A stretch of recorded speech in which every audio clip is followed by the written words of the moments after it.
Ladies and gentlemen, it is a great honor to receive this award tonight, named for my dear friend and colleague, Thomas Szasz. As Thomas Szasz wrote years ago, the only true political virtue is obedience to authority, and the only true political sin is independence. Independence renders authority useless, and that is what infuriates it so. You've undoubtedly been told you're mentally ill for daring to say that the emperor called psychiatry has no clothes, not to mention stupid and unscientific. At least this is what some of my colleagues say about me at one university.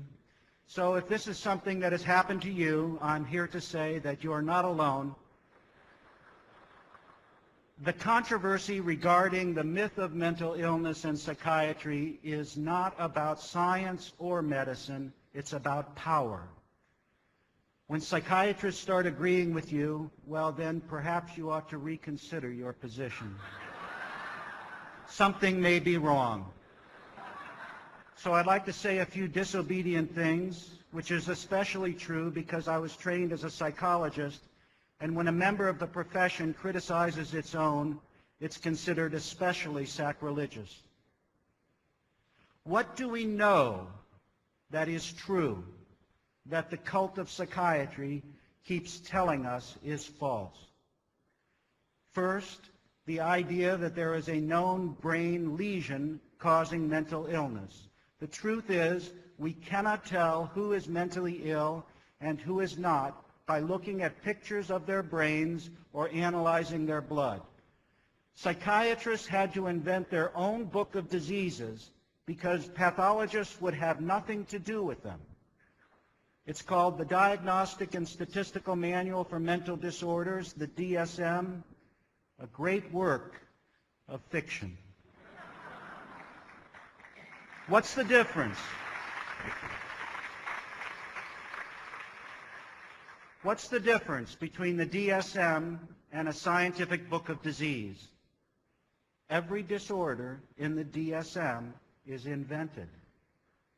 Every disease listed in a pathology textbook is discovered. Real disease is found in a cadaver at autopsy. Mental illness is not. Mental illness refers to something that a person does. Real disease refers to something that a person has. Consider this yet another way. It takes one person to have a real disease. It takes two people to have a mental illness.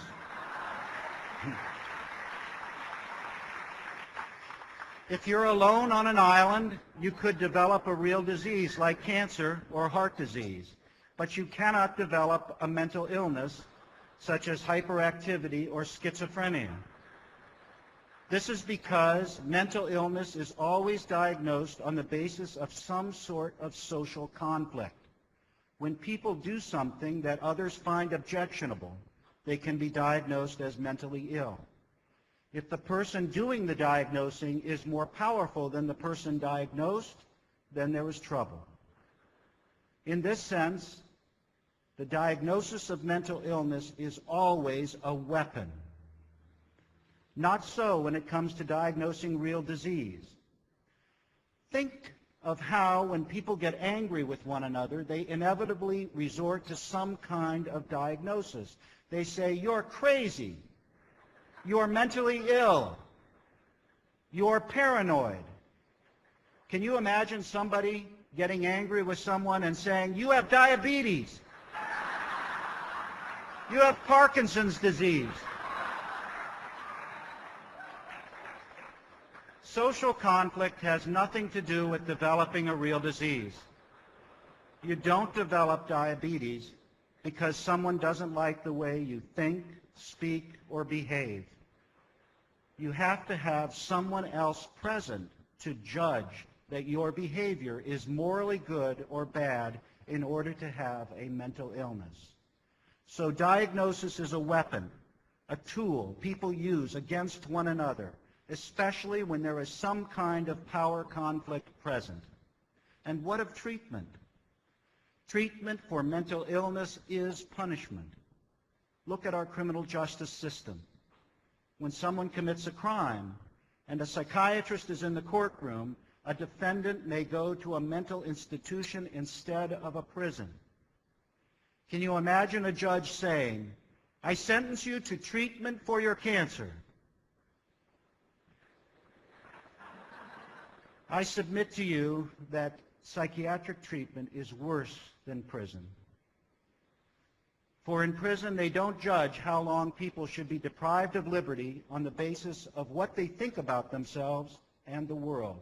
In a mental institution, of course, this is the case. If you don't think about yourself and the world correctly, you'll be punished longer. Psychiatrists love to say that mental illness is a real disease, just like cancer. The analogy between mental illness and real disease is not reciprocal. It doesn't hold both ways. Having cancer is not like being depressed. We don't shock people who have cancer to make them better, especially if they don't want to be shocked. Consider how melanoma, a deadly form of skin cancer, is a disease here as well as in northern India. If you have melanoma, does it cease to exist if you move to another country, another culture? Of course not. If you're wandering the foothills of the Himalayas and meditating for 15 hours a day, you may very well be called a holy man in India. Take that same person, have him walk across the grounds of the Washington Monument in Washington, D.C., and he's diagnosed a paranoid schizophrenic and committed to a mental hospital.